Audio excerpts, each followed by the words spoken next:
क्या कभी सोचा है कि जब हम अपनी कार पार्क करते हैं या किसी दोस्त को कोई किताब उधार देते हैं तो असल में हम सदियों पुराने प्रॉपर्टी कानूनों का इस्तेमाल कर रहे होते हैं।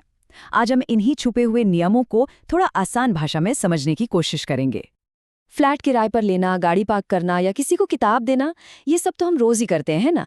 लेकिन कानून की नज़र में इनमें से हर काम एक अलग तरह का सौदा है। तो चलिए देखते हैं कि ये जो रोजमर्रा के काम हैं, ये कानूनी तौर पर असल में क्या हैं और कितने मायने रखते हैं। तो इस पूरी बात को समझने के लिए ना सबसे पहले एक बहुत ही बुनियादी लेकिन बहुत ज़रूरी फ़र्क समझना होगा। देखिए, किसी चीज़ का मालिक होना और किसी चीज़ का सिर्फ पास होना, ये दो बिल्कुल अलग अलग बातें हैं।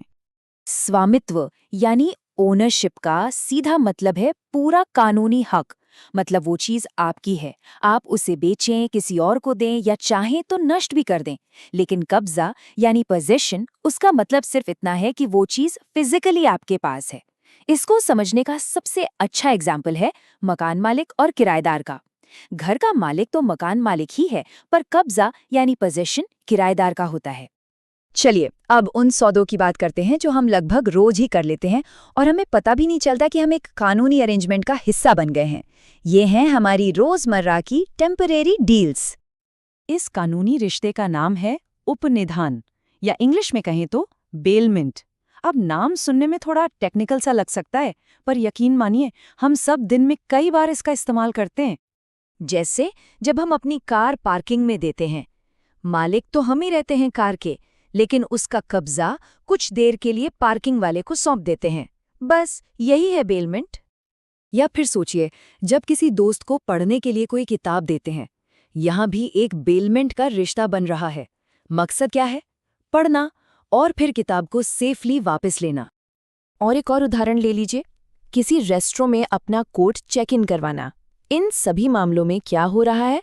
हम अपनी कोई चीज़ किसी खास मकसद के लिए टेम्पररी तौर पर किसी और की देखरेख में दे रहे हैं।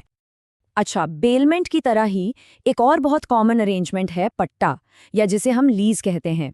फर्क बस इतना है कि ये थोड़ा ज्यादा फॉर्मल होता है, जैसे अपार्टमेंट किराए पर लेना। इसमें किराया भी होता है और एक फिक्स्ड टाइम पीरियड भी।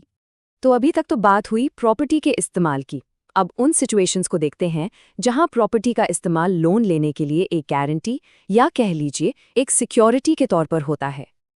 यहाँ दो बहुत ज़रूरी शब्द सामने आते हैं। एक है बंधक यानी मॉर्टगेज और दूसरा है गिरवी यानी प्लेज।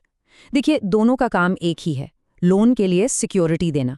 लेकिन जो मेन फ़र्क है वो ये है कि मॉर्टगेज हमेशा घर या ज़मीन जैसी इमूवेबल प्रॉपर्टी पर होता है, मतलब जो चीज़ें अपनी जगह से हिल नहीं सकती। वहीं प्लेज सोने चांदी जैसी मूवेबल चीज़ों पर होता है। प्रॉपर्टी सिर्फ खरीदी या बेची ही नहीं जाती, इसे तोहफे में भी दिया जा सकता है।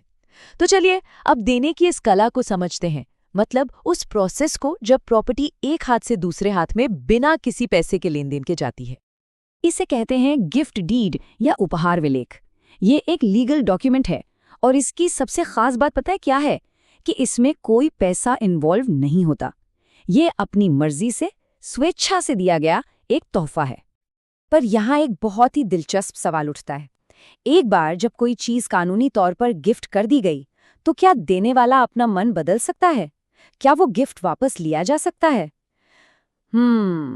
इसका जवाब उतना सीधा नहीं है जितना लगता है।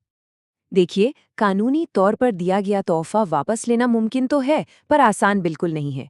इसके कुछ ही तरीके हैं। पहला, कि देने वाला और लेने वाला दोनों राजी हो जाएं। दूसरा, कि गिफ्ट डीड में ही वापस लेने की कोई शर्त पहले से लिखी हो। और तीसरा रास्ता है कोर्ट का, जहां जाकर ये साबित करना पड़े कि भाई ये तोहफा धोखे से या दबाव डालकर लिया गया था। तो मतलब साफ है, तोहफा वापस लेने का प्रोसेस काफी कॉम्प्लिकेटेड होता है।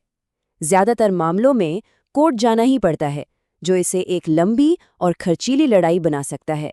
और हाँ, अगर प्रॉपर्टी का कब्जा यानी पोजेशन पहले ही दिया जा चुका है, तब तो ये और भी ज्यादा मुश्किल हो जाता है। चलिए अब आते हैं अपने आखिरी और शायद सबसे गंभीर टॉपिक पर, जालसाजी यानी फोर्जरी, और समझते हैं कि इसके कानूनी अंजाम क्या हो सकते हैं। तो सवाल ये है कि जब कोई किसी डॉक्यूमेंट पर नकली साइन करता है, तो ये एक क्रिमिनल एक्ट है, मतलब पुलिस केस, या सिर्फ एक सिविल डिस्प्यूट है? चलिए पता करते हैं। और मजे की बात यह है कि इसका जवाब है दोनों। फॉर्जरी एक क्रिमिनल केस भी है, जिसका मकसद होता है गुनहगार को सजा दिलवाना। इसमें पुलिस एफआईआर होती है, जांच होती है और जेल तक हो सकती है। और साथ ही ये एक सिविल केस भी है, जिसका मकसद होता है विक्टिम को मुआवजा दिलवाना और उस जाली डॉक्यूमेंट को कैंसिल करवाना। जी हाँ, बिल्कुल। एक ही फोर्जरी के लिए ये दोनों केस एक साथ चल सकते हैं।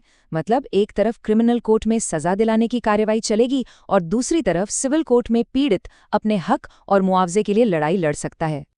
तो एक तरह से देखें तो आज हमने कई जरूरी कानूनी टर्म्स को समझा। बेलमेंट, लीज, मॉर्टगेज, प्लेज और गिफ्ट डीड, ये सब हमारी जिंदगी में प्रॉपर्टी के लेन देन को डिफाइन करते हैं और ये तय करते हैं कि ओनरशिप किसके पास है और पोजेशन किसके पास। और आखिर में ये एक सवाल है जो सोचने लायक है। अपनी प्रॉपर्टी से जुड़े इन सब कानूनों को जानने के बाद क्या हम अपने अधिकारों को लेकर अब थोड़ा ज्यादा अवेयर और इन कंट्रोल महसूस करते हैं? इस पर जरूर सोचिएगा।